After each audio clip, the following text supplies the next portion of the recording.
हे बडी, WhatsApp, कैसे हैं आप सब। आप सभी का दोबारा स्वागत है एक बार इंडिया के लार्जेस्ट लर्निंग प्लेटफॉर्म पे जिसका नाम है अनअकैडमी। Let's correct it.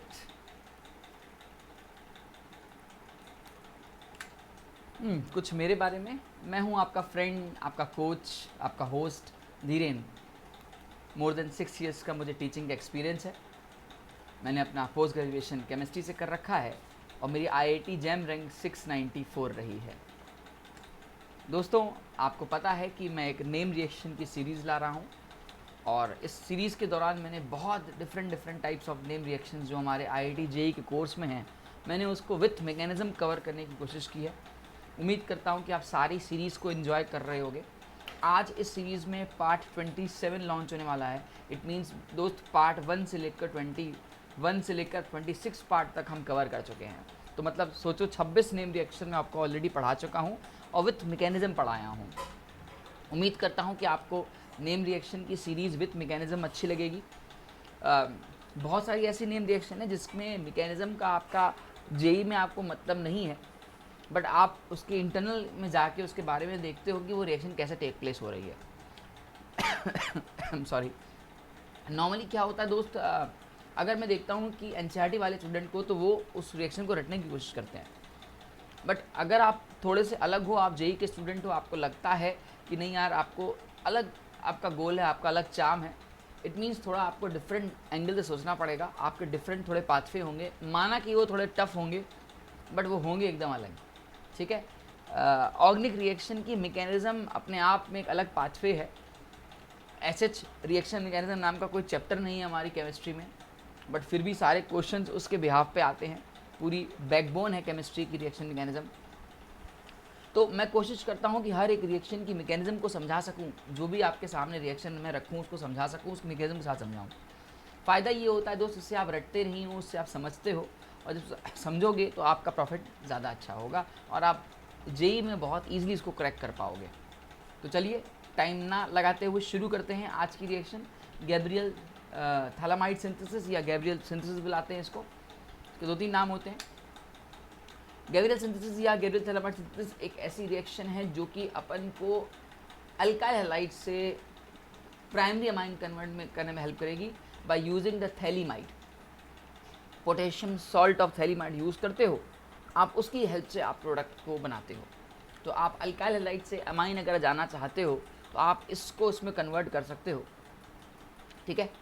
और ये एक साइंटिस्ट है सेगमंड गैब्रियल, इनके नाम पे है, इनकी देन है ये। Thanks to the scientist, salute to the scientist कि इन्होंने इतना हार्डवर्क किया और हमारे सामने एक रिएक्शन रखी कि अल्काइल हैलाइड से कैसे अपन लोग अमाइंस बना सकते हैं। तो आइए देखते हैं क्या होता है थैलीमाइड, कैसे काम करता है थैलीमाइड, उसके बाद उस थैलीमाइड से कैसे अपन लोग अल्काइल हैलाइड की हेल्प से प्रोडक्ट बनाने की कोशिश करते हैं। तो मैं आपको ओवरऑल रिएक्शन का एक ब्रीफ दे देता हूँ, देन उसकी मैकेनिज्म पे हम लोग जाएंगे। ठीक है। उम्मीद करता हूँ कि आप एक नोटबुक और पेन लेके बैठे होंगे और आप इसको ईजिली सीख पाएंगे। ठीक है। पेशेंस रखिएगा दोस्त। इसको अपन लोग थैलीमाइड बुलाते हैं। This is your phthalimide. याद करो, कभी थैलिक एसिड से थैलीमाइड बनाया हो, मैं अभी करवाऊंगा इसके बारे में। इसको थैलीमाइड बुलाते हैं। एक होता है थैलामाइड, एक होता है थैलीमाइड। तो दिस इज योर थैलीमाइड। ठीक है। तो इस बात का ख्याल रखिएगा थोड़ा। और आप इसमें RX डालने की कोशिश करते हो, अल्काइल हैलाइड डालने की कोशिश करते हो। अब देखो दोस्त, अल्काइल हैलाइड डालने के लिए आप थोड़ा सा कोई बेस डालते हो, आपने QH यूज़ किया। कैसे करेंगे स्टेप बाय स्टेप समझेंगे, आपको स्टेप बाय स्टेप में समझाऊंगा, डोंट वरी, चिल। यहाँ से पहले आप यहाँ पहुँचोगे और इसके बाद यूजिंग द बेस और समटाइम एसिड्स, डिपेंड करता है कि आप किस मैकेनिज्म से जाना चाहते हो।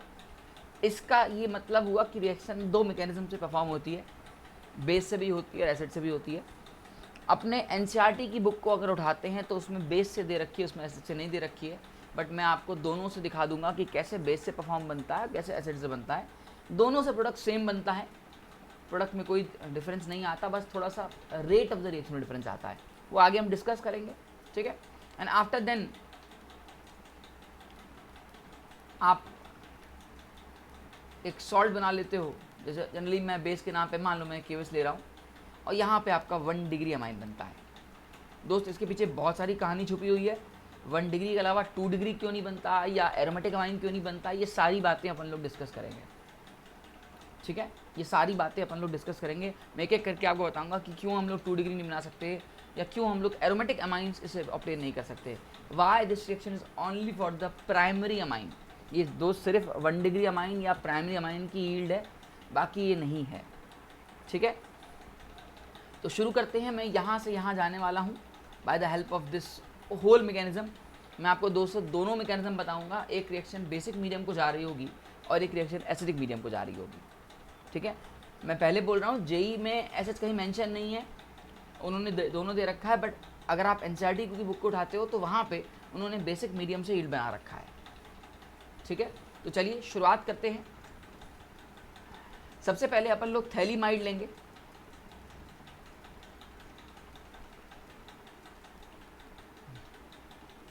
अच्छा दोस्त, कभी कभी ये समय बर्बाद करने का है, इससे अच्छा एक तरीका है कि मैं इसको अगर ऐसे लिख दूँ C6H4, तो आपको शायद कोई प्रॉब्लम नहीं होगी यार। कभी कभी ऐसे लिख दूंगा मैं, मोस्ट ऑफ द टाइम मैं ऐसे ही लिखूंगा। ठीक है, क्योंकि बार बार बेंजीन बनाओ, उस पर रिंग लगाओ, थोड़ा सा लगता है। तो मैं अगर इसको लिखूंगा तो आपको तकलीफ नहीं होनी चाहिए। कल को बच्चा ये पूछेगा सर यहाँ से यहाँ कैसे पहुँच गए, तो ये वही चीज़ लिखा हुआ है दोस्त। ठीक है ना, तो आओ स्टार्ट करते हैं। सबसे पहले आप थैलीमाइड लेते हो।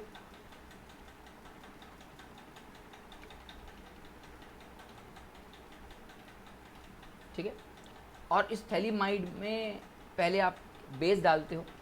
अब आप देखो दोस्त, लॉजिकली चलते रहना, आपका यील्ड बनता चला जाएगा।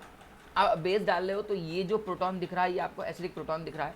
ये एसिडिक प्रोटॉन क्यों दिख रहा है, क्योंकि ये जो आपको कार्बोनिल ग्रुप दिख रहे हैं ये कहीं ना कहीं खिंचाव पैदा कर रहे होंगे, खींच रहे होंगे इसको। इसके इलेक्ट्रॉन का कहीं ना कहीं स्लाइटली सही है, लेकिन असर पड़ रहा होगा इलेक्ट्रॉन विड्रॉइंग नेचर की वजह से। और इस वजह से यहाँ पे दोस्त पार्शली नेगेटिव का चार्ज डेवलप हो रहा होगा और यहाँ पार्शली पॉजिटिव का चार्ज डेवलप हो रहा होगा, जिससे कि ये जो थैलीमाइड है ये एक एसिडिक नेचर बिहेव कर रही होगी। और जब ये एसिडिक नेचर बिहेव करेगी तो यहाँ पे माइनस आ जाएगा और प्लस आप पानी को अलग कर पाओगे। इसके बाद आप इस सब्सटेंस को लेते हो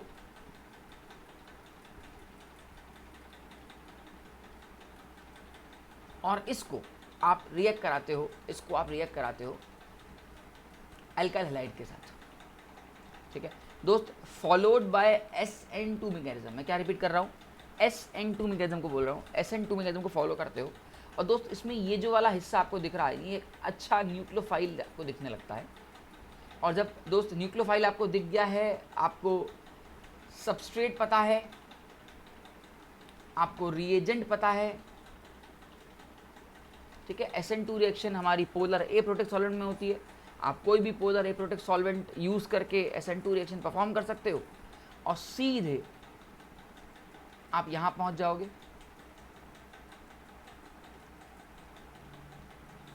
नो डाउट, और KX बाहर निकल जाएगा। अब यहां से आगे प्रोसीड करने से पहले मैं आपको यहां के रोक के समझा दूं कि यार दोस्त, तुम्हें पता है कि SN2 रिएक्शन एलिफेटिक हैलाइड्स के लिए होती है, और एलिफेटिक हैलाइड्स में भी जो मेन परसेंटेज है वो 1, 2, 3 में सबसे ज़्यादा किसको प्रेफर करते हैं, 1 को करते हैं। याद करो हमने पढ़ा था कि SN2 मैकेनिज्म में जो सबस्ट्रेट होना चाहिए उस पर स्टेरिक क्राउडिंग ज़्यादा नहीं होनी चाहिए, क्योंकि ज़्यादा स्टेरिक क्राउडिंग होगा तो वहाँ पे सब्स्टिट्यूशन रिएक्शन नहीं टेक प्लेस होगा। ठीक है, ओके, इसलिए ये रिएक्शन पहले तो हमेशा 1 डिग्री के लिए परफॉर्म की जाती है।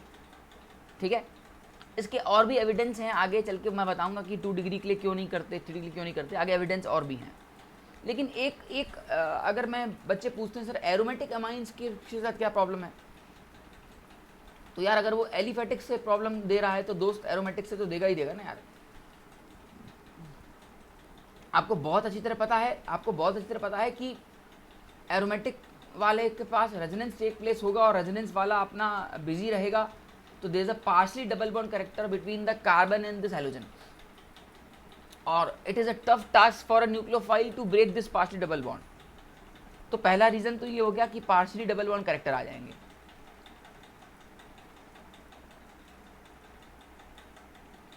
इसलिए कभी भी आप एरोमेटिक को नहीं यूज करते हो। इसके अलावा एक कारण चाहो तो आप देख सकते हो कि दोस्त ये हमारा sp2 हाइब्रिडाइजेशन है और वो मेरा sp3 हाइब्रिडाइजेशन था, तो आपको अच्छी तरह पता है कि sp2 का जो s करेक्टर होता है दोस्त वो 33% होता है, और sp3 का जो s करेक्टर होता है वो आपका 25% होता है।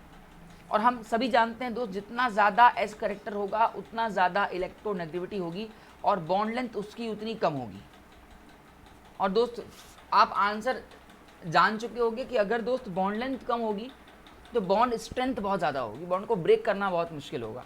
तो again is a tough task for a nucleophile to break this partially double bond और अ स्मॉलर बॉन्ड। तो ये दो मेन कारण होते हैं कि आप कभी भी आप एरोमेटिक अमाइंस ऑब्टेन नहीं करते हो। तीसरा कारण भी है मेरे पास, ठीक है, इनस्टेबिलिटी ऑफ फिनाइल कैटायन बोल सकता हूँ, बट ठीक है अभी आप उतना मत जाओ, आपके लिए इतना काफ़ी है कि आप ये देख पा रहे हो कि हम क्यों एलिफेटिक अमाइंस पे काम करते हैं। और एलिफेटिक में भी 1 2 3 में आपको मैंने आंसर दे दिया कि SN2 मैकेनिज्म हमेशा 1 के लिए होती है, ठीक है। तो यहाँ से कहानी को मैं आगे बढ़ाने जा रहा हूँ। सबसे पहले मैंने क्या किया था, यहाँ तक मान लिया कि ये हमारा 1 डिग्री अमाइन ही यूज होने वाला है, ये हमारा 1 डिग्री एल्काइल हैलाइड ही बनेगा, ठीक है, ओके। तो यहाँ से हम यहाँ पहुँच चुके हैं। अब मैं यहाँ से आगे की रिएक्शन के बारे में सोचता हूँ, ठीक है। और एकदम कहानी की तरह पढ़ेंगे, रटना एकदम नहीं दोस्त, प्रॉमिस कर रहा हूँ, रटना एकदम नहीं है आपने।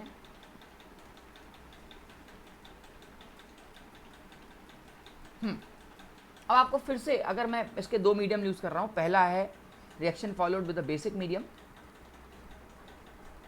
Mechanism, first basic medium mechanism, फिर अपन लोग अगले उसमें स्टिक करेंगे। बेसिक मीडियम मैकेनिज्म में आप कोई बेस ले रहे हो OH माइनस। अब दोस्त बहुत लॉजिकली सोचना कि यहाँ पे अगर ये बेस है, अगर ये बेस है थोड़ी देर के लिए, तो तुम्हें क्या लगता है कि बेस की तरह बिहेव करेगा? देखो तुम्हें अच्छी तरह पता है, मैं बार बार बोल के बता के थक चुका हूँ कि ये बॉर्डर लाइन वाले होते हैं। और जब ये बॉर्डर लाइन वाले होते हैं तो इसके पास अगेन दो पॉसिबिलिटी होती है, आइदर ये न्यूक्लियोफाइल की तरह काम करें और आइदर वो बेस की तरह काम करें। यहाँ पे बेस के लिए ऐसा कुछ है नहीं, इसलिए बेस की तरह काम नहीं कर सकते। आप लॉजिक सोचो कि बेस के लिए क्या है, प्रोटॉन चाहिए, कोई तुम्हें कोई प्रोटॉन दिख रहा है यहाँ पे, मुझे तो नहीं दिख रहा।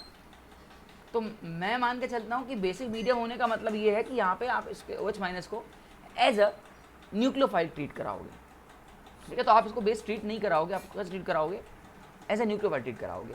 हर एक रिएक्शन का मतलब समझते जाओ, ठीक है।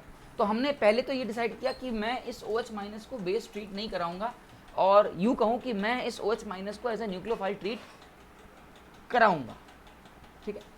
तो आओ दोस्त, मैं इसको एक बार न्यूक्लियोफाइल ट्रीट करके देखता हूँ, और आप मुझे बताना कि न्यूक्लियोफाइल ट्रीट करने पे कहाँ पे अटैक करना चाहिए, इसमें कौन सी ऐसी जगह है जिसको मैं बोल रहा हूँ कि हाँ भाई तू न्यूक्लियोफाइल है और तू आके अटैक कर, हम तुम्हारे साथ हैं, है ना। कौन सी ऐसी जगह आपको दिख रही है? नाइट्रोजन के लोन पेयर पे वो अटैक करेगा नहीं, ऑक्सीजन पे अटैक करेगा नहीं, एकदम सही सोच रहे हो। ये देखो, ये बॉन्डिंग और एंटी बॉन्डिंग वाला कंसेप्ट होगा, तो ये इसके ऑर्बिटल में जाके अटैक करेगा, इस वजह से ये बॉन्ड खुल जाएंगे। आप लिखना चाहो तो लिख सकते हो, π*CO पे अटैक हो रहा है दोस्त, और इस अटैक की वजह से ये बॉन्ड खुल रहा है।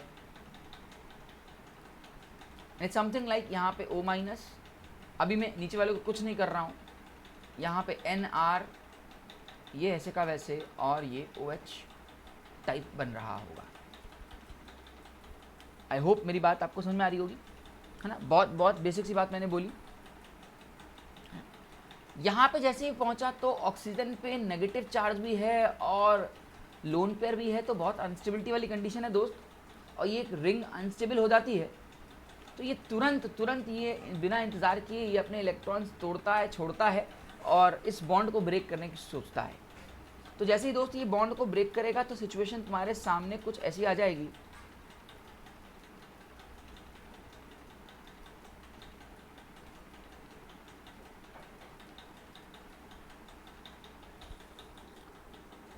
ठीक है। ये सिचुएशन आपके सामने कुछ ऐसी आ चुकी है। अब इसके बाद नाइट्रोजन पे नेगेटिव चार्ज है और बेचारा ये अल्काइल ग्रुप उसको पुश कर रहा है, इलेक्ट्रॉन दे रहा है। नाइट्रोजन बोला यार मुझे इलेक्ट्रॉन नहीं चाहिए, मुझे सेटिस्फाई कर दो न्यूट्रल करके, है ना। तो ऊपर से आपको एक एसिड दिख रहा है, देखना बहुत अच्छी कहानी है यहाँ पे। ये कुछ आपको दिख रहा होगा, ये आपको दिख रहा है, ये प्रोटॉन H+ फॉर्म में दिख रहा है। तो ये ना इंतज़ार नहीं करेगा तुम्हारा, इस सटक से यहाँ से टूटेगा नेगेटिव और पॉजिटिव, और ये H+ इसके पास चला जाएगा। इसके पीछे देखो दो कारण है। एक तो जब ये H+ निकलेगा तो जो बनने वाला कॉन्जुगेट बेस होगा वो रेजोनेंस के थ्रू स्टेबलाइज हो जाएगा, और इसमें इसकी आत्मा को संतुष्टि मिलेगी, और जब आत्मा को संतुष्टि मिलेगी तो ओवरऑल जो स्ट्रक्चर है ना यार वो स्टेबल हो जाएगा। पहले स्ट्रक्चर उतना स्टेबल नहीं था एज कंपेरिजन टू दिस। अच्छा, स्टेबिलिटी से होता क्या है? तो यार स्टेबिलिटी होगी तो एनर्जी कम होगी, और एनर्जी कम होगी तो फिर आगे फर्दर वो रिएक्शन प्रोसीड करने के लिए रेडी है। जैसे अभी हम यहाँ पे पहुँचे हैं, हमारा मोटिव है कि हम अमाइंस की तरफ जाएं, है ना। हाँ, बाकी इसकी वैलेंसी को सेटिस्फाई करने के लिए आप K+ लिख सकते हो, क्योंकि आपने बेस डाला है, KOH का यूज़ किया है, ठीक है। आपकी वैलेंसी को सेटिस्फाई करने के लिए कर सकते हो, मैं उस पर डिस्कस नहीं कर रहा। तो आपने इसको स्टेबलाइज भी कर दिया, सब कुछ हो गया इसके साथ, ठीक है। अब आगे की कहानी यहाँ से फिर से पढ़ाई जा सकती है, और आगे की कहानी इज़ लाइक फिर से आप OH- लोगे और इसको आप again as a nucleophile treat कर सकते हो, और इसका अटैक यहाँ करा सकते हो। जैसे इसका अटैक कराओगे तो दोस्त ये वाला बॉन्ड खुल जाएगा,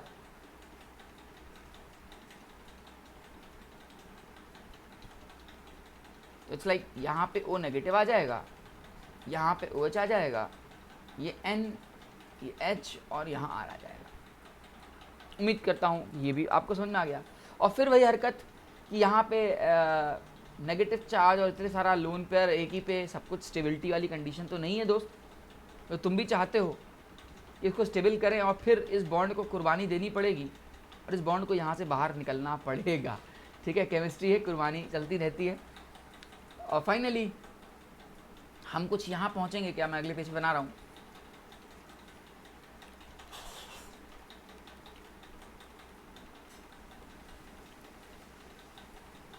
ACOOH यहाँ कुछ पहुँचेंगे, और बाहर मेरे पास NH, और यहाँ पे नेगेटिव नज़र आएगा, ठीक है। नज़र आ रहा है आपको? बस फिर से वही कहानी कि ये वाला प्रोटॉन अच्छी को स्टेबलाइज करने के लिए आप इस H+ को बाहर कर सकते हो। हाँ, कुछ बुक्स में पानी डाल देते हैं, आप देख सकते हो। कुछ बुक्स में वाटर पढ़ा होगा, तो वाटर अपने आयोनाइज्ड फॉर्म में होता है, वो भी यहाँ पे जाके अटैक कर सकता है। वो अपना कराने का तरीका है यार। तो फाइनली हमारा यार 1 डिग्री अमाइन ऑब्टेन हो गया, और बाय प्रोडक्ट में आप कह सकते हो, इसका जो नाम होगा उसको बता देता हूँ। दिस इज और potassium salt of phthalic acid, ये थैलामाइड से आया है, ठीक है ना। तो दिस इज और potassium salt of phthalic acid,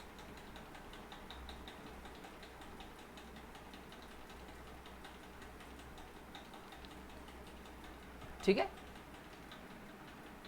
okay, ये एक सॉल्ट है क्योंकि थैलिक एसिड से बनता है। थैलिक एसिड ये होता है यहाँ पे H लग जाता है, उसका सॉल्ट है, तो उसके लिए समान नाम नहीं, पोटेशियम थैलिक एसिड। ये मेरा बाय प्रोडक्ट है, मेरा मेजर प्रोडक्ट बन चुका है, जिसका मुझे इंतज़ार था कि हाँ भाई अमाइन आ जा, ठीक है। तो आप देख सकते हो कितने कष्टों के साथ दोस्त ये हमारा 1 डिग्री अमाइन बना है। बहुत सारी रिएक्शन परफॉर्म की गई है, बहुत सारा हिस्सा हुआ है, ठीक है। तो उम्मीद करता हूँ कि ये आपको समझ में आया होगा कि मैंने बेसिक मीडियम कैसे परफॉर्म की है, ठीक है। तो एक बार फाइनली रिकॉल कर लेते हैं कि हमने क्या किया, क्योंकि एसिडिक में फिर आप कंफ्यूज मत होइएगा। आपने पहले इसको एज ए न्यूक्लियोफाइल ट्रीट किया, आपको पता है ये बेस ट्रीट नहीं हो सकता, तो आपने न्यूक्लियोफाइल ट्रीट करके इसके कार्बन CO के एंटी बॉन्डिंग पर अटैक किया, बॉन्ड खुला, फिर कुर्बानी देनी पड़ी, बॉन्ड को ब्रेक होना पड़ा, उसके बाद स्टेबिलिटी मिली by the help of acid base type reaction. यहाँ पे कह सकते हो कि ये एसिड बेस टाइप रिएक्शन हुआ है, intra acid base. Intra acid base में क्यों बोल रहा हूँ, क्योंकि ये ऊपर वाला एसिड है और नीचे वाला एक्सेप्ट करने के लिए रेडी है, तो इंट्रा एसिड बेस है ना। और फिर से यही परफॉर्म हुआ, 2 बार हुआ है, वही काम 2 बार हुआ है, और अमाइन आपका बाहर चला गया है, ठीक है। क्लियर कट है? Any problem? मेरी बात आपको अच्छी तरह समझ में आई होगी, है ना? श्योर। अब अगर मैं थोड़ा सा जस्ट आपको परेशान करूं, तो आप एक बात बस देखो कि OH की जगह मैं नालायक हो जाऊं, OD ले लूं, KOD ले लूं, वहाँ लिख दें KOD, तो बस तुम ये बताओ कि परफॉर्मेंस में, यील्ड में कहाँ बनतर आएगा। तो बस इसको देखने के लिए ना क्या क्या करो, मैकेनिज्म को देखा करो, H को हटा रहे हैं तो क्या क्या फ़र्क पड़ रहा है। यहाँ पे H था, ये H यहाँ पहुँचा, इसके बाद ये H यहाँ रहा और फिर ये H दोस्त यहाँ आ गया, तो ये मतलब ये H यहाँ पहुँचा, फिर यही हादसा दोबारा हुआ होगा, ये H यहाँ पहुँचा, ये H यहाँ पहुँचा, ये H स्थाई था, ये H यहाँ पहुँचा, मतलब ये दोनों H की जगह क्या आ जाएंगे, D आ जाएंगे। मतलब बहुत सिंपल सी बात बोली मैंने कि अगर तुम्हारे पास C6H4 C double bond O और ये हो, और जस्ट मैं आपको परेशान करने के लिए OD माइनस लिख दूँ, एक्सेस में लिख दूँ, ठीक है, KOD लिख दूँ एक्सेस में, तो आप किसकी यील्ड बनाओगे? इट्स लाइक मेरे ख्याल से आप ऐसा प्रोडक्ट बनाने की सोचोगे,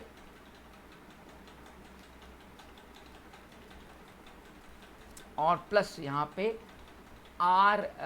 NH2 की जगह ND2 लिखोगे, है ना। तो थोड़ा सा ख्याल रखना यार, ये जस्ट आपको परेशान करने के लिए है। एग्ज़ाम में जेई है, कभी कभी कोई भी क्वेश्चन पूछ लेता है तो बच्चे बोलते हैं यार क्या होगा।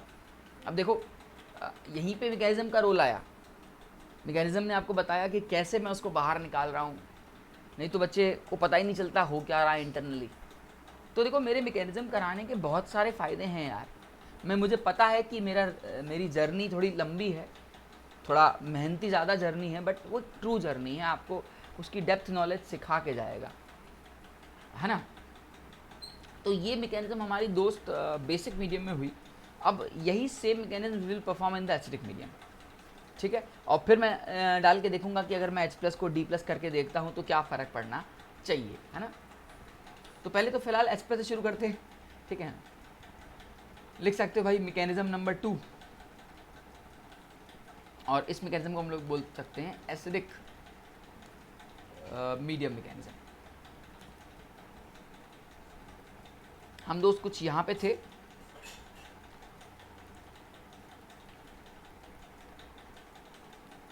यहाँ तक तो देखो दोनों में कॉमन है, इसलिए आपका भी समय दोबारा वेस्ट नहीं कर रहा हूँ, यहाँ तक सब कुछ कॉमन है। अब बस यहाँ पे H+ डाल रहा हूँ। अब यहाँ पे एकदम थोड़ा फूक फूक के कदम रखिएगा और साथ देते रहिएगा जो मैं कहानी समझाते जाता हूँ। आपको मैं फिर से रिपीट करके 2 ऑप्शन देता हूँ, एक नाइट्रोजन पे H+ आके फॉर्म करे या इस ऑक्सीजन पे जाए। दिल से सोचना कहाँ जाना चाहिए, ठीक है। जैसे जैसे अगर आप ये जाने लग जाएगा ना कि ये यहाँ जाएगा, ये यहाँ जाएगा, तो अपने आप प्रोडक्ट की तरफ आप जाओगे। बच्चे क्या करते हैं, स्टार्टअप ही नहीं ले पाते हैं, वो ही चीज़ मिस्टेक कर जाती है। ऑर्गेनिक केमिस्ट्री इज लाइक, एक बार आपको कंसेप्ट पता हो, आपको स्टार्टअप पता हो, तो आप यील्ड की तरफ जा सकते हो। तो देखो मेरा दिमाग सीधे सीधे बोल रहा है दोस्त, ऑक्सीजन का वो sp2 है और ये नाइट्रोजन का sp3 है, ज़्यादा इलेक्ट्रोनेगेटिव ऑक्सीजन का sp2 होगा। मैं बार बार ही कहाँ से ले आता हूँ, ये एक ऑन CNCC कंसेप्ट है दोस्त। आप मेरी GOC की वीडियो देखो, मेरी रिएक्शन मैकेनिज्म की वीडियो देखो, ना जाने मैंने कितनी बार इसको बताया होगा कि ये मेरा ऑक्सीजन का sp2 होता है, ये नाइट्रोजन का sp होता है, ये ऑक्सीजन का sp3 होता है, ये नाइट्रोजन का sp2 होता है, ये कार्बन का sp होता है, ये नाइट्रोजन का sp3 है, देन कार्बन का sp2 एंड देन कार्बन का sp3। This is the electronegativity coding on CNCC। बोलो 2-3 बार ऑन CNCC, ऑन CNCC, तो आपको याद हो जाएगा। इसके बाद ना आप रिएक्शन को थोड़ा ईजिली टैकल कर पाओगे। देखो तुरंत मैंने बोल दिया कि ऑक्सीजन का sp2 नाइट्रोजन का sp ज़्यादा इलेक्ट्रोनेगेटिव है। बच्चे आधे तो रुकते पता नहीं क्या बोल रहा है यार, कुछ नहीं बोला भाई। इसी कॉन्सेप्ट को अपन लोग केमिस्ट्री में मॉडिफाइड इलेक्ट्रोनेगेटिव बुलाते हैं, मॉडिफाइड इलेक्ट्रोनेगेटिव बुलाते हैं। और तो बिलीव नहीं करोगे, मैं इसको इंडक्टिव इफेक्ट के साथ पढ़ा देता हूँ, इंडक्टिव इफेक्ट पढ़ाता हूँ और उसके साथ इसको पढ़ा देता हूँ, क्योंकि ये बहुत जगह काम आता है फिर हमारे। तो फाइनली टचअप ये मिला, ये डिसीजन हुआ हमारा कि इस H+ को अपन लोग इसके पास लेके जाएंगे, है ना। ये हमने डिसाइड कर लिया है, ठीक है। तो आओ एक बार लेके जाते हैं। मैं C6H4 लिख के आपका मैं समझ बता देता हूँ यार।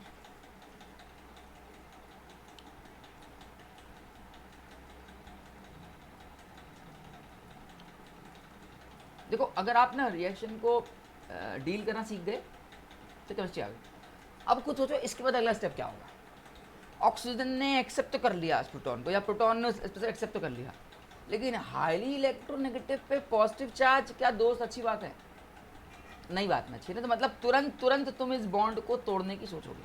तो जैसे ही दोस्त तुम इस बॉन्ड को तोड़ोगे तो शायद कुछ तुम यहाँ पहुँचोगे क्या?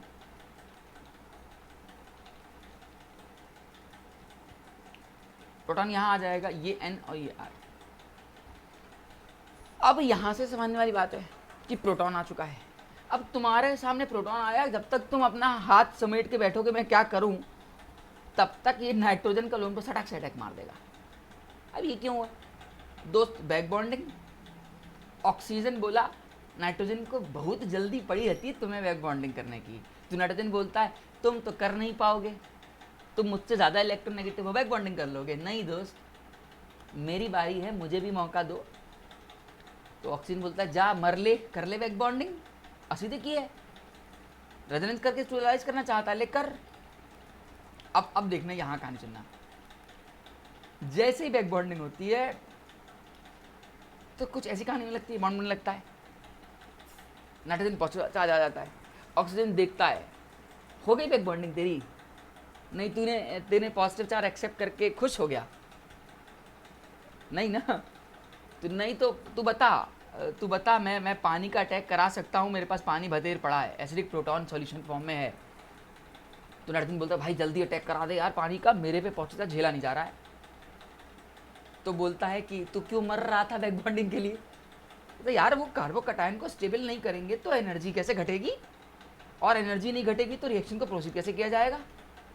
कहता चल तो ठीक है, फटाफट से तेरी बात को मानता हूँ और इस वाटर को बोलता हूँ आप उस पर अटैक कर, जिससे कि मैं फटाफट से प्रोडक्ट बनाने की सोचूं। तो ये अटैक वापस ऐसे होता है इस पे और ये बॉन्ड यहाँ से खुलने लगता है।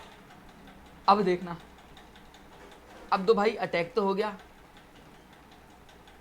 गया, कहानी फिर कुछ यहाँ आके अटकेगी, है ना। ये तो चलो संतुष्ट हो गए लोन पेयर पाके वापस, लेकिन यहाँ पे जब अटैक हुआ तो कहानी फिर कुछ यहाँ पहुँची।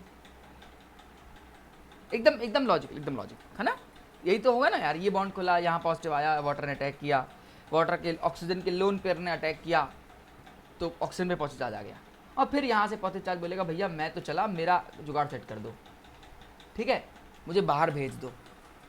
और मुझे बाहर भेजोगे तो कुछ मेरे साथ ऐसा हो जाएगा।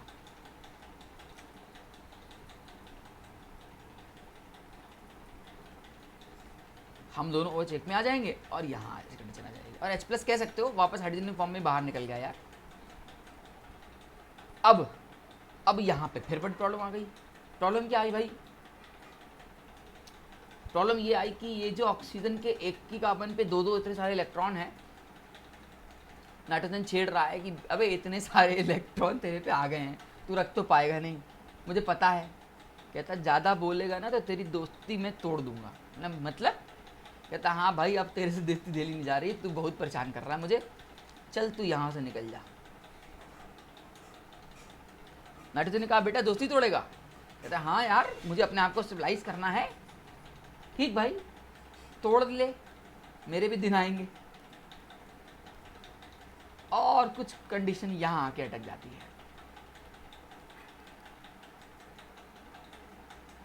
है ना। तो नाइट्रोजन बोलता है साले तूने तोड़ भी दिया, अपने पे पॉजिटिव चार्ज भी ले आया। कहता रुक, इतना भी बुरा दोस्त नहीं हूँ, तेरे को मैं H+ दे देता हूँ, जा रख ले, तू भी खुश हो जा, मैं भी खुश हो जाऊँ, ठीक है। ऐसे केमिस्ट्री में ऐसा नहीं है, मैं ये बस मैं आपको समझाने के लिए कर रहा हूँ कि मैं आपको ईजिली वे में उसको लेके जाऊँ।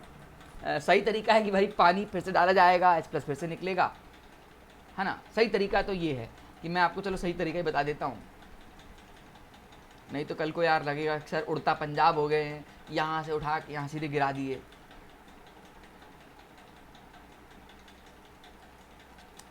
है ना। अब ये चाहो तो वही वाला काम जो हमने वहाँ किया था। अबे यार वही कलर लेना था तो सिलेक्शन का ही किया सॉरी, मतलब ये नेगेटिव और ये पॉजिटिव, और ये यहाँ पे intramolecular acid based reaction take place हो रही है, इंट्रामोलिकुलर एसिड बेस्ड रिएक्शन, है ना। तो हम यहाँ कहीं कुछ पहुँच जाएंगे फाइनली। एसिड का कॉन्जुगेट बेस भी तगड़ा स्टेबल है, एसिड का कॉन्जुगेट बेस भी तगड़ा स्टेबल है। अबे ये 4 आदत से मजबूर स्टेबल है, और हम यहाँ कहीं पहुँचेंगे, है ना। यहाँ कहीं हमारी कहानी अटकी हुई है, यहाँ पे आई कि रुक गई ये कहानी, बट डिब्बे में तो खूब सारे H+ होंगे और ये रिएक्शन एसिडिक में परफॉर्म हो रही है। फिर H+ आएगा, बोलेगा चल भैया अटैक करना है। अब क्या होगा, ये H+ के पास बहुत सारे रास्ते खुल जाते हैं। एक होता है कि नाइट्रोजन के पास जाए, एक होता है कि ऑक्सीजन के पास जाए, एक होता है यहाँ जाके चिपके।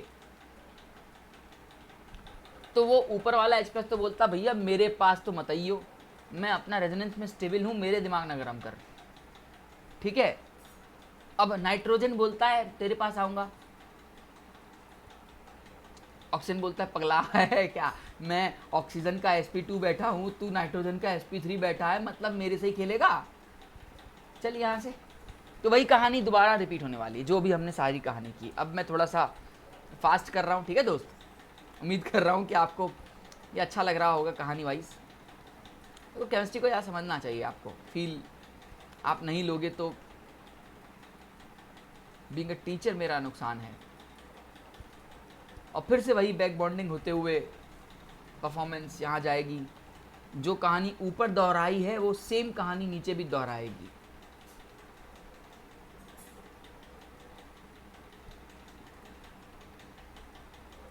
जो कहानी ऊपर दोहराई है वो कहानी नीचे भी दोहराएगी। और फिर सेम होते हुए हम यहाँ पहुँच जाएंगे दोस्त। देख सकते हो मैं कुछ नया नहीं कर रहा, मैं वही जो ऊपर मैंने किया हुआ है। नाइट्रोजन पे पॉजिटिव आ चुका है, पागल ऑलरेडी हो चुका है, तो पानी आके बोलेगा चल यार तेरी क्या अटैक मार के तेरे को भी खुश कर देता हूँ, जा।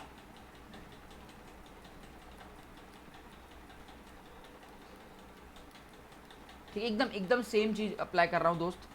मैं अब डायरेक्ट कर रहा हूँ, 2-3 पेज खा गया हूँ, समझ लो स्टेप खा गया हूँ। यहाँ हम कुछ पहुँचेंगे, ठीक है। यह मान के चला तुमने H+ यहाँ से बाहर कर दिया, ठीक है। ऐसा नहीं कल को फिर बोलो कि सर ये क्या लिखे हो, ठीक। फिर वही बात यार, ऑक्सीजन पे पॉजिटिव चार्ज 2-2 लोन पर अच्छी बात तो है नहीं।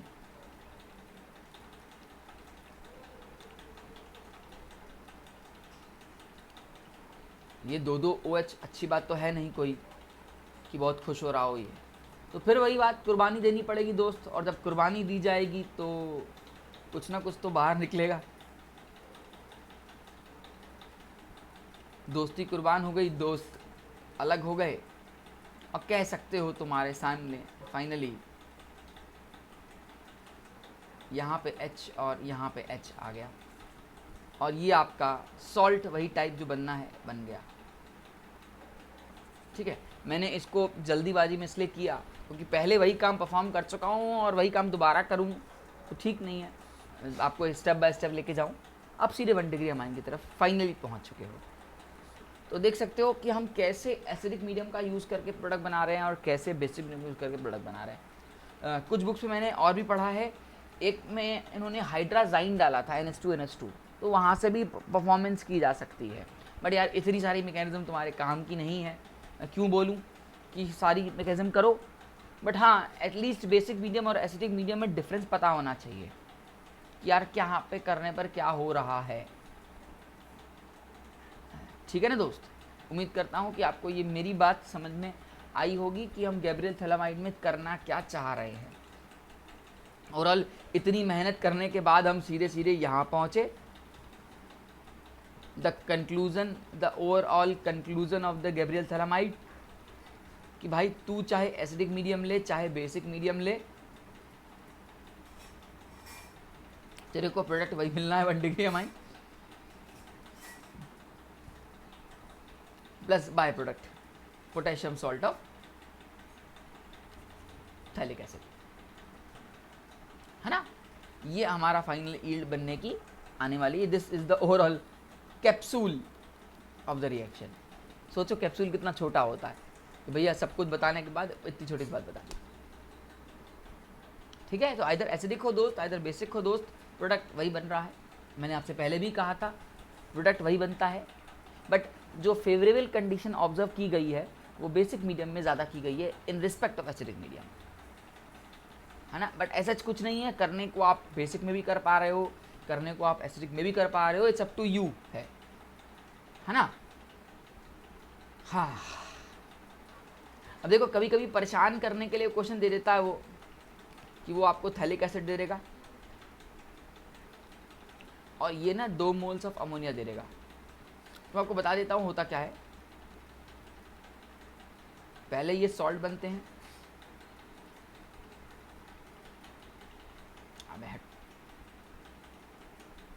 ओके, और फाइनली यहाँ से पानी को हम हीट करके बाहर निकालते हैं।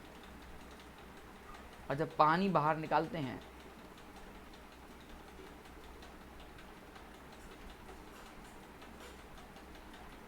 तो ये होता है थैलामाइड, थैली नहीं थैला, हाँ थोड़ा सा नाम है थैलामाइड। और इस थैलामाइड को आप एक्सट्रीमली हीट करते हो दोस्त, इस थैलामाइड को एक्सट्रीमली हीट करते हो दोस्त, तो यहां से अमोनिया गैस बाहर निकलती है।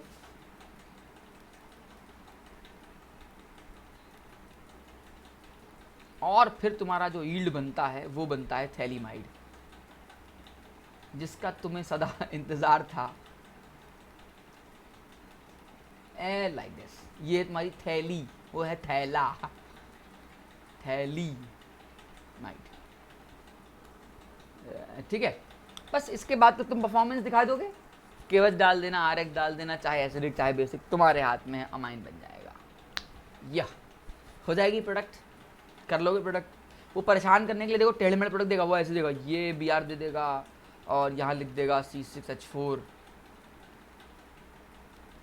तो घबराने वाली कोई बात नहीं है ना। वैसे करके आपको परेशान करना चाहता है, यहाँ बेसिक डाल देगा, फलाना ढिमकाना खेलेगा, आपको परेशान करना चाहता है, तो आप प्रोडक्ट बना लोगे यार। कुछ नहीं है, इतने पार्ट को ना, ये 1 2 3 4 5 को तुम R मान लो, तुम अपना RNS2 बनाओ, बना लिया। R की जगह ये कितने, 1 2 3 4 5, आ भाई 1 2 3 4 5 और यहाँ NS2 हो गया, खत्म। तो ये घबराने की कोई बात नहीं, टेढ़े मेढ़े जितने प्रोडक्ट देगा सब ही बन जाएंगे, ठीक है। उम्मीद करता हूँ आपको ये मेरा वीडियो अच्छा लगा होगा, ठीक है। और भी आप क्वेश्चंस देखोगे आने वाले टाइम में, ठीक है। दोस्त ये मेरी रिकॉर्डेड वीडियो थी, आप मुझसे चाहें तो लाइव भी कनेक्ट हो सकते हैं। और लाइव कनेक्ट होने के लिए ज़्यादा कुछ नहीं करना आपने, आपको सिर्फ़ और सिर्फ अनअकैडमी ऐप को डाउनलोड करना है। अपने प्ले स्टोर पर जाके फटाफट से इस ऐप को डाउनलोड कर लीजिए, आप हमसे डायरेक्ट कनेक्ट हो जाइए, ठीक है। दोस्त डायरेक्ट कनेक्ट होने के क्या क्या बेनिफिट्स हैं, तो सबसे पहले मैं आपको बता देता हूं कि हमारा यहाँ प्लस सब्सक्रिप्शन प्लान चलता है और हम आपको उसके बेनिफिट्स बताते हैं। बहुत सारे फ़ायदे हैं, ठीक है। क्या फ़ायदा है भाई, सबसे पहला कि daily live classes, Unacademy is the platform जहाँ पे आप हमसे लाइव कनेक्ट हो सकते हो। जबकि मैंने आपसे कहा ना कि ये हमारे रिकॉर्डेड वीडियोज़ हैं, तो आप हमसे लाइव मिलना चाहते हो तो आप हमसे लाइव मिल सकते हो, जहाँ पे आप अपने बिंदास होकर जो भी आपको डाउट होगा आप पूछ सकते हो। क्वेश्चन आंसर्स में अपन लोग पोलिंग कराते हैं दोस्त, ठीक है, और बड़ा मज़ा आता है लाइव में पोल कराने में, ठीक है। इसके अलावा अपन लोग लाइव टेस्ट एंड क्विज़ देना करवाते हैं आपको। क्यों लाइव टेस्ट और क्विज़ देना चाहिए, तो मैं बता चुका हूँ कि अपनी परफॉर्मेंस में आपका ग्रोथ होना ज़रूरी है। क्वेश्चन सब लोग करते हैं, लेकिन टाइमली क्वेश्चन को ख़त्म करना, उसके बाद कौन सा क्वेश्चन पिक करना चाहिए, कितना किस किस टाइप की आपकी सिली मिस्टेक्स, जिसको आप लोग बोलते हो ना सिली मिस्टेक्स हो गई, वो किस किस टाइप की मिस्टेक होती है, वो सब एवेलेट करना। तो इन सब का काम आपको एक्सपीरियंस देगा आपका मॉक टेस्ट एंड क्विज, ठीक है।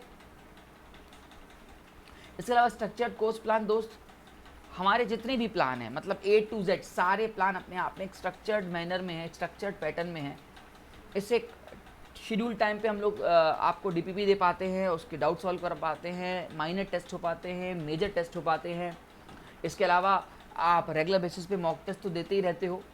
फिर टाइमली हम लोग कोर्स फिनिश करते हैं। कोर्स फिनिश अगर टाइम पे होगा तो रिवीजन होगा, और दोस्त revision is the key of success, ठीक है ना। इसके अलावा आपको अनलिमिटेड एक्सेस का मौका मिलता है। ये क्या चीज़ है, तो this is nothing, this is the beauty of this app, ठीक है। सबसे प्यारी चीज़ है ये पूरे ऐप की। क्या खासियत है, तो यार इन केस अगर आप किसी रीज़न से आप हमारी लाइव क्लास मिस कर जाते हो तो आपको रिकॉर्डेड देखने का मौका भी मिलेगा। इसके अलावा अनअकैडमी में दोस्त आप सब्सक्रिप्शन किसी एक फैकल्टी का लेते हो, लेकिन आप पढ़ किसी भी फैकल्टी से सकते हो। मतलब आप यार अनअकैडमी में 10 फिजिक्स पढ़ाने वाले हैं, 50 केमिस्ट्री पढ़ाने वाले हैं, सब बहुत तरह के फैकल्टीज़ हैं यार। आप जिससे पढ़ना चाहो, जिसकी क्लास में जाना चाहो, जिसके बैच में एनरोल होना चाहो, आप हो सकते हो। उसके बाद आप उनकी रिकॉर्डेड क्लास को भी देख सकते हो, उसमें आप उनका PDF डाउनलोड कर सकते हो विथ और विदाउट एनोटेशन के साथ। इट्स अप टू यू, ठीक है। अपने कंफर्ट जोन में रह के आप पढ़ाई कर सकते हो यार, ठीक है। बहुत अच्छी खासियत है इसकी, अनलिमिटेड एक्सेस की। इसके अलावा अनअकैडमी ने एक बहुत नई चीज़ लॉन्च की है जिसका नाम है आइकॉनिक सब्सक्रिप्शन। दोस्त ये क्या है? ये थोड़ा सा नॉर्मल सब्सक्रिप्शन से एकदम अलग है, ठीक है। बहुत नई चीज़ निकाली है, बहुत यूनिक चीज़ निकाली है अनअकैडमी ने। थैंक्स टू अनअकैडमी टीम कि इन्होंने बहुत प्यारी चीज़ निकाली। क्या है डिफरेंस? तो देखो यार, आपको ना पर्सनल कोच मिलते हैं।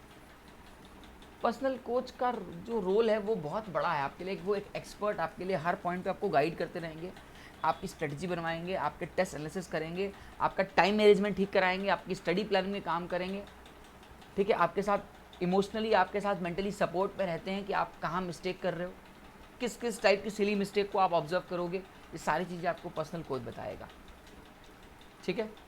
टेस्ट का एनालिसिस होना बहुत ज़रूरी होता है यार, बहुत ज़्यादा। टेस्ट देता हर बच्चा है, लेकिन एनालिसिस मात्र सिर्फ उसका 2% करता होगा, बाकी हो गया सर जो होना था, ऐसे लेके निकल जाते हैं। तो आप जब ऐसे करते हो ना, हो गया जो होना था, तो उसमें आपकी मिस्टेक वहीं रह जाती है, एंड वही मिस्टेक आप दोबारा रिपीट करते हो। आपका टाइम मैनेजमेंट हमेशा ख़राब रहता है, या क्वेश्चन को पिक कैसे करना चाहिए, कौन सा क्वेश्चन कब पिक करना चाहिए, नहीं भी पिक करना चाहिए, ये भी ज़रूरी है कि हम पिक करके बैठ गए और पता चला वो 15-20 मिनट खा गया। भाई वहाँ पे ये तो ना है कि भैया मैं तो आज सारे क्वेश्चन करके जाऊँगा, मैं तो मैक्सिमम क्वेश्चन अटैम्प्ट करूँगा। आप जेई का रिकॉर्ड उठाओ, आप देखो कि टॉपर का कितना % आया है, उसने क्वेश्चन के टोटल कितने अटैम्प्ट किए हैं। उसने भी 100% अटैम्प्ट नहीं किया होगा, उसने भी 70 से 80% अटैम्प्ट किया होगा। मतलब उसने भी पिक करने का चॉइस रखा है यार कि मुझे इसको पिक करना है, इसको नहीं करना है। मैं जस्ट एक एग्जाम्पल ले रहा हूँ कि आपको किसको पिक करना चाहिए, किसको नहीं करना चाहिए। जैसे मैं एक छोटा सा एग्जाम्पल लेता हूँ कि जेई में जब प्रोबेबिलिटी का क्वेश्चन आता है तो बहुत अच्छा क्वेश्चन होता है, लेकिन आपको वो टाइम ले जाता है, तो आप उसको नहीं टच करो या बाद में टच करो तो ज़्यादा अच्छा है। उसी से फिजिक्स में बात करें तो रोटेशंस होते हैं, ऐसे रोटेशनल मोशन के क्वेश्चन जो होते हैं, एडवांस में खासकर मैं बात कर रहा हूँ, तो वहाँ पे आप उसको टच तो करोगे, लेकिन it's will take more than 10 minutes 15 minutes. तो उसके बिहाफ पे आप चेक करोगे क्या मेरे बहुत सारे क्वेश्चन और बचे हैं, तो पहले मुझे वो करना चाहिए। एंड ये सब चीज़ की एनालिसिस आपको आपका पर्सनल कोच ही बताएगा यार, ये आप खुद नहीं कर पाओगे, ठीक है। इसलिए बोलता हूँ कि टेस्ट का एनालिसिस बहुत बहुत बहुत ज़्यादा ज़रूरी है। स्टडी की प्लानिंग, यहाँ पे स्टडी के अलावा लाइफ प्लानिंग भी होनी चाहिए। आप अपनी स्टडी के साथ अपनी लाइफ की प्लानिंग भी लेके चलो कि आपको कैसे परफॉर्म करना है। आज आप सब्सक्रिप्शन नहीं लोगे, कभी ना कभी तो पढ़ाई के लिए कर लेना पड़ेगा, पढ़ना तो है ही दोस्त, इसलिए आप अपने आप को प्री प्लान लेके चलो। स्टडी पॉइंट ऑफ व्यू में बात करूँ तो आप टाइम टेबल बनाते हो, फिर उसको फाड़ देते हो, फिर बनाते हो और फिर फाड़ते हो। मतलब आप अपने शेड्यूल पे खुद टिक नहीं पाते हो, और बहुत कम % बच्चा इसको फॉलो कर पाता है। द रीज़न बिहाइंड उसका जो लैगिंग है ना, वो उसके प्रॉपर टाइम टेबल में छुपी हुई है। वो प्रॉपर टाइम टेबल है ही नहीं, कस्टमाइज्ड फॉर्म में नहीं है कह सकते हो। तो आपको पर्सनल कोच वो हेल्प करते हैं, ठीक है, सो दैट आपका ग्राफ जो है ना वो एकदम स्ट्रेट लाइन जा सके। इसके अलावा और भी जितने प्लस के मैंने बेनिफिट बताए वो तो आपको मिलेंगे ही मिलेंगे, ठीक है दोस्त। अगर आप हमारा प्लस कोर्स लेना चाहते हैं तो 12 मंथ की फ़ीस आपको 38,000 पे करनी पड़ेगी, और इसमें भी हम आपको 10% का इंस्टेंट डिस्काउंट दिलवाएंगे। एंड आफ्टर दिस डिस्काउंट आपका जो अमाउंट हो जाएगा वो हो जाएगा 34,650। दोस्त आप इस अमाउंट को नो कॉस्ट EMI पे भी पे कर सकते हो। इसके अलावा दोस्त अगर आप ये 10% डिस्काउंट चाहते हो तो आपको मेरा कोड यूज़ करना पड़ेगा, and my code is Dhiren, that is DHIREN। मैं रिक्वेस्ट करता हूँ कि प्लीज़ इस कोड को माइंड में सेटअप कर लीजिए, इन केस फ्यूचर में कभी भी कोई आप प्लान ले रहे तो आप मुझसे डायरेक्ट कनेक्ट हो सकते हैं, ठीक है। हाँ बच्चे, अगर आप क्लास 11th में हैं या आपके कोई छोटे भाई बहन क्लास 11th में हैं तो उनको 24 मंथ वाला प्लान लेना चाहिए, और उसका जो अमाउंट है वो है 56,000, और उसमें भी आपको 10% का इंस्टेंट डिस्काउंट मिलेगा। एंड आफ्टर दिस डिस्काउंट आपका अमाउंट हो जाएगा 50,400। और चाहें तो आप दोस्त इस अमाउंट को भी नो कॉस्ट EMI पे पे कर सकते हैं, और इसमें भी आपको डिस्काउंट मिलता है by using the same code. बाकी आप ये ज़रूर सोच रहे होंगे कि सर EMI की बात कर रहे हो तो बता ही दो। तो मैं बता देता हूँ कि जो EMI बैठ रही है वो मात्र और मात्र 2100 रुपये बैठ रही है यार। 2100 में तुम्हारे पास 3 सब्जेक्ट है, मतलब पर सब्जेक्ट का जो आ रहा है वो आ रहा है मात्र 700 रुपये। इतनी सारी फैसिलिटीज़ जो मैंने अभी आपको पीछे बताई 700 रुपये पर मंथ पे मिल रही है यार, पर सब्जेक्ट पे मिल रही है। तुम्हारी गली कूचे की जो कोचिंग है ना वो इससे महंगी होगी,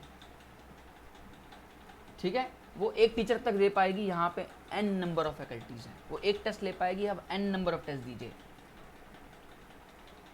ठीक है। वो आपको एक बैच में एनरोल करेगी, यहाँ पे 10-10 बैच है, आइए एनरोल हो जाइए 10-10 बैच में, आप एक साथ पढ़ सकते हैं। आपके अंदर पैशनेट है, ताकत है पढ़ने की, तो आप पढ़ो। वो 4 घंटा पढ़ाएंगे, हम कम से कम 12 घंटा पढ़ाएंगे मिनिमम। मैं बताता हूँ सुबह 6 बजे से लेकर रात के 12 बजे तक हमारी क्लासेस चलती हैं। तो सोचो यार, है ना, बाकी डिसीजन आपका है। अगर आप आइकॉनिक प्लान लेना चाहते हैं दोस्त, तो 12 मंथ की जो हमारी फ़ीस है वो 56,000 है, और आप इसमें भी डिस्काउंट आपको मिलेगा 10% का, using my code Dhiren DHIREN, ठीक है। इसको भी आप नो कॉस्ट EMI पे भी पे कर सकते हो। इसके अलावा दोस्त, अगर आप 24 मंथ वाला प्लान लेते हो आइकॉनिक वाला, तो इसका जो अमाउंट है वो है 86,000, और इसमें भी आपको हम 10% का इंस्टेंट डिस्काउंट दिलाएंगे। आफ्टर दिस अमाउंट आपका अमाउंट हो जाएगा 77,400, और आप इसको भी EMI पे कर सकते हो, ठीक है। उम्मीद करता हूँ कि आपको मेरी बात समझ में आई होगी। दोस्त, ये कुछ क्लास की झलकियाँ हैं, हमारी तरफ से आपको फ्री लाइव स्पेशल क्लास मिलती हैं, जो कि स्पेशल क्लासेस होती हैं।